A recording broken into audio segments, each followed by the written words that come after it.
Pero pinapunta muna sila ni Kuya sa confession room para sa ilang importanteng reminders. Mahalagang pakinggan niyong mabuti ang mga ituturo nila sa inyo. Dahil sa darating na araw, maging sa paglabas nyo sa bahay, magagamit nyo ang kaalamang ito.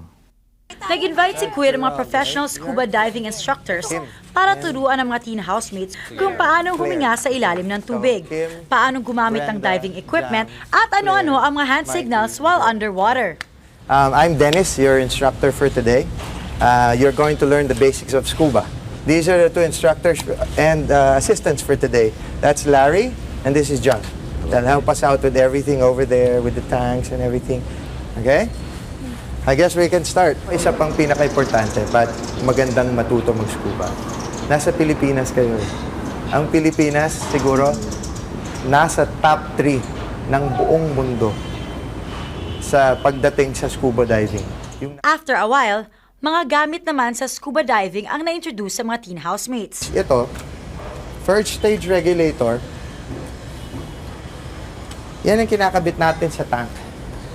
Itong tank kasi, ang hawak na pressure nito is 3,000 PSI, 3,000 pounds per square inch. Okay? So, sobrang lakas. Hindi natin pwedeng hingahan to. Itong isang button, pang dagdag. Pag kailangan ko mag-float, halagyan mo lang, tapos kita mo napupuno siya. Ang hangin na pinanggagalingan niya, yung sa loob lang ng tank. Okay? Yung depth gauge, sasabihin kung gaano ko ay kalalim. Ha? Itong pressure gauge, sasabihin kung gaano kadami pa yung hangin mo sa loob.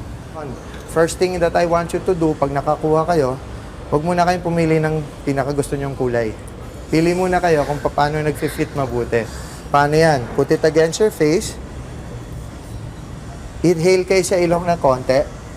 Tapos tingnan nyo, may suction ha. Ay na matagal. Kaya na gusto ko ba makuha nyo doon. Okay? Mag-aaral tayo ng hand signals. Okay is not only an answer but a question. So kunyari, Gerald, if I go like this to you, you should answer with an okay. If you are okay. So I want you to see everybody do an okay sign. Okay. Yung look and watch, ganito yan. To the eyes, look. Look at your classmate or look at me or watch me. Kasi, before we do any of the skills, I will demonstrate the skill. Papakita ko sa inyo kung paano ginagawa para makita nyo muna bago nyo gawin. Tapos, out of air. Out of air is ganyan. Okay? Housemates, bago tayo ma-out of air time, simulan na natin to. First time. Better.